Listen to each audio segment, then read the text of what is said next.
What's up, everybody? I'm Mike Kincaid, digital artist and lifelong Transformers fan. In the last year or two, I started doing recreations of classic scenes from the G1 cartoon and Marvel comic series using Masterpiece and third-party Masterpiece scaled Transformers. But for an epic challenge, I decided it would be awesome to recreate one of the most memorable and iconic scenes in Transformers history. The art on the back of the box of the first series of Transformer toys in 1984. So let's take a trip through how I went putting it together. Photography. The first step was to capture the images of the Transformers. I could have suspended them in flight in one of two different ways, either with flight stands or, as seen here, with a bar and clear fishing line. Both methods had their positives and negatives. With the flight stands, there's no strings attached, so to speak, but I would have been limited on poses and angles I'd have been able to photograph. I decided the fishing line was the way to go. There were two slight disadvantages of using fishing line. One was the fact that the line showed up in pictures and had to be edited out. The other is that, due to the shutter speed and aperture settings I used to capture the pictures, I had to wait for each Transformer to come to a complete stop while hanging from the lines. The larger, heavier characters didn't take very long, but some of the lighter characters like the Minibots and Soundwave's cassettes took a long time to be still. The background.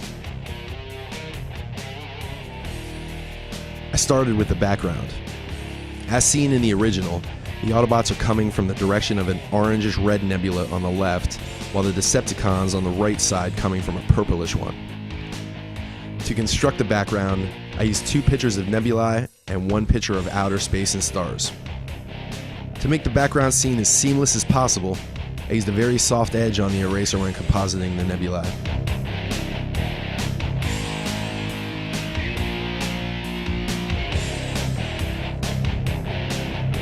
One of them was already almost the perfect color of purple for the Decepticon side of space. I used layer adjustments like levels and curves to turn the other nebula photo to the desired color of orangish red for the Autobots. Final touches that make the various pics blend together include using the soft-edged eraser at low opacity to feather edges even more.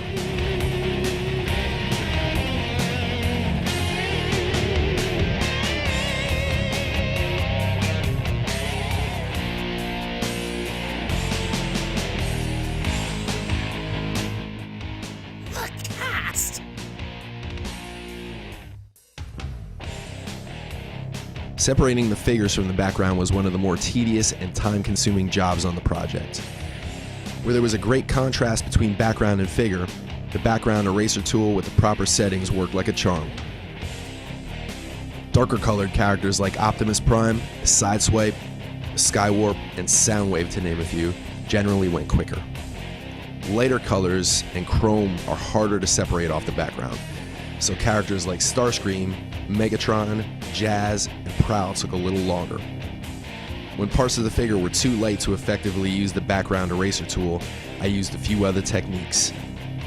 A majority of the parts are rectangular, so the polygonal lasso tool could be used to create a selection and then delete.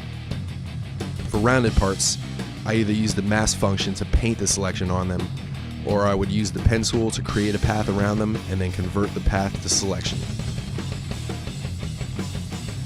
To clean up all selections and get rid of any background left on the outside of the figure, I would put a solid black layer below the figure. By adjusting the smooth, feather, contrast, and shift edge in the refined selection settings, a nice clean final image of each figure was ready to be placed into the composition. For my own need to be a completist, I used every single character that was on the Ark when it crash landed, regardless of whether or not they appeared on the back of the 1984 toy box. I also included a few of the Diaclones that appeared on the box art. So here is the list of characters and the action figures I used to represent them in my project. Optimus Prime, official MP. Sideswipe, official MP. Prowl, official MP. Bumblebee, official MP. Wheeljack, official MP. Blue Streak, official MP. Official MP Ironhide as both Ironhide and Black Diaclone Ironhide. Official MP Trax as Trax and Diaclone Road Rage. Voodoo Robots Salis as Ratchet.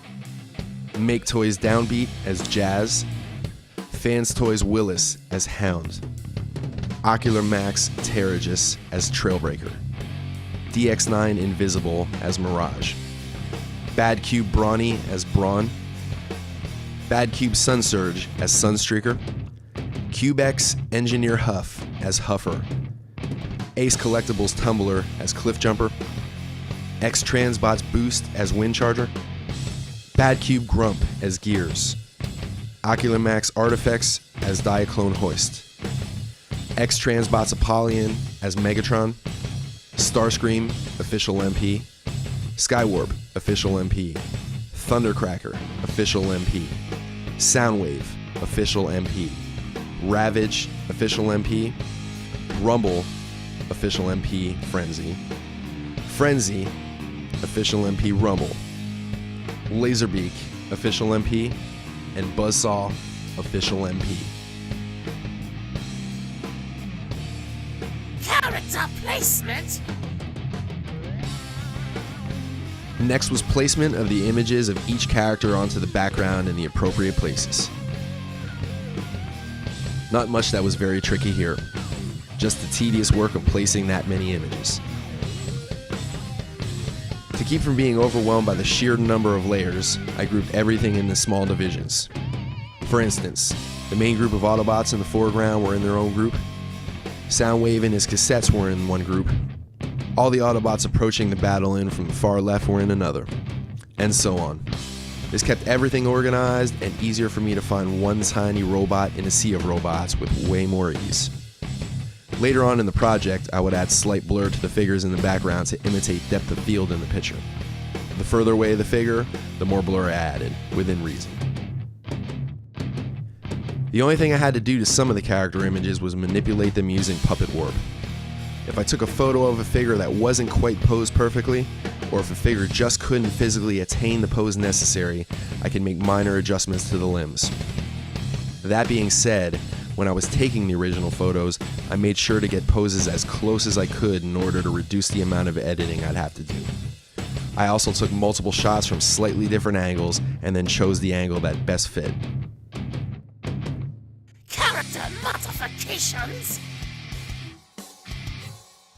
A few characters, such as Sunstreaker and Trailbreaker, had weapon configurations in the picture that were different from the actual action figures, so digital modifications sometimes had to be made. In the picture, Sunstreaker had shoulder guns, which were not an option on the figure I used to represent him, Bad Cube Sunsurge. So to fix that, I took photos of Sunsurge's handgun from a couple different angles.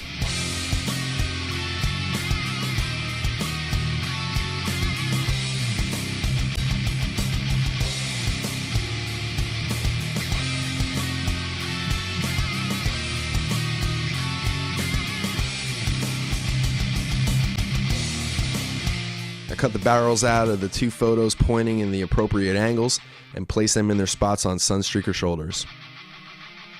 Then I used a curves layer adjustment to match them with each other and incorporate them into the picture.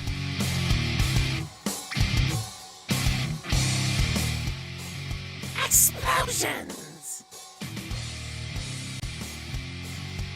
All of my previous G1 recreations had backgrounds and other elements made of photos found on the internet.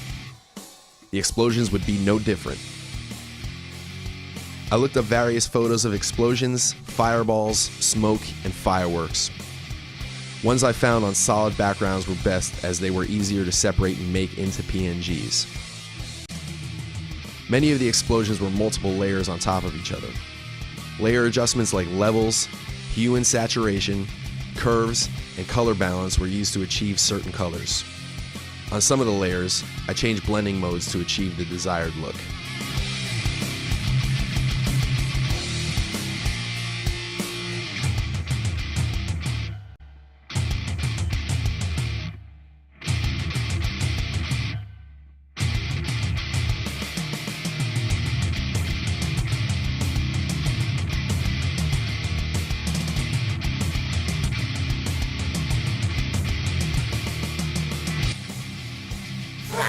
said lasers?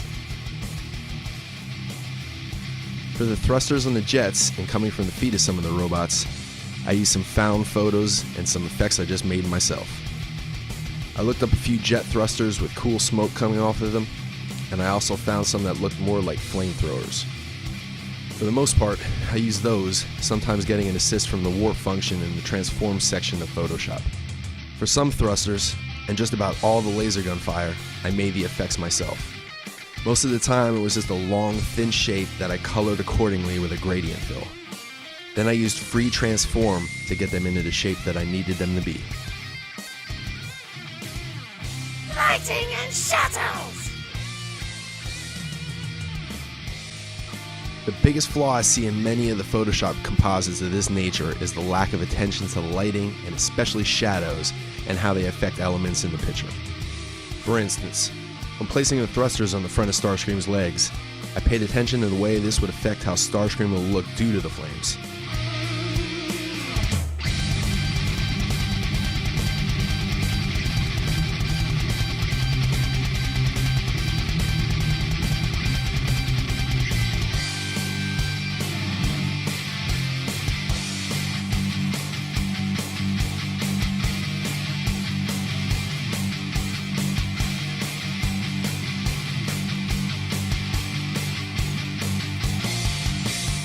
The yellow in the flames will be reflected off of the surface of the figure in real life, so that yellow tint had to be added. I did this by making a duplicate layer of Starscream on top of the first. I put a color balance layer adjustment on it to tint it yellow. After combining the top Starscream and the layer adjustment into one layer, I erased it, starting at the head, shoulders, and wings, and made my way down towards the shins where the flames were. As I got closer to the flames, I pulled the opacity down on the eraser, allowing me for more fine-tuning around the legs where I saw fit. Action lines! Many of the characters, including Sunstreaker, Starscream, Ravage, and Laserbeak to name a few, had action lines trailing them in the picture. To achieve this effect, I duplicated the character, sometimes twice, and put them below the character layer. Then I used a motion blur effect on the underneath layers, pointing it in the general direction that they were flying.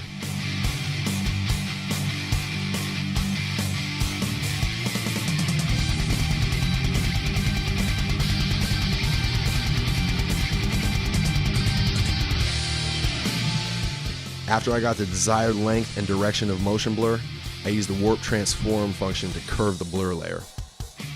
To finish this effect off, I used a hard-edged eraser in front of the character, leaving only the tailing action lines. Missiles!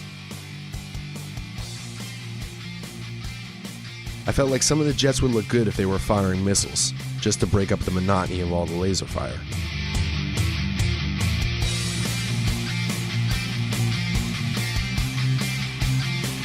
Again, like with the explosions, I found some photos on the internet of missiles being fired.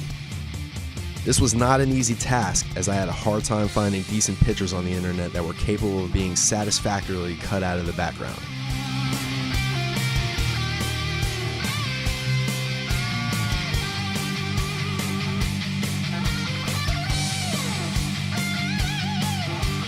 As with the explosions and thrusters, I cut them off of the background using mainly the background eraser tool if I could.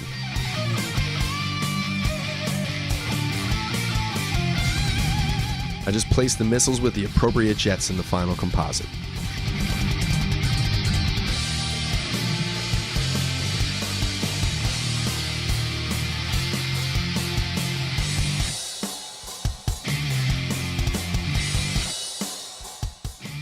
Finishing touches.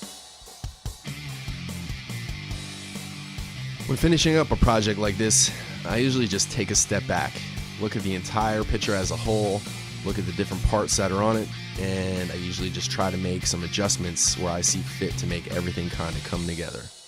Usually just a little tweaking on some shadows and lighting, maybe a layer adjustment like curves or color balance will wrap this thing up for good.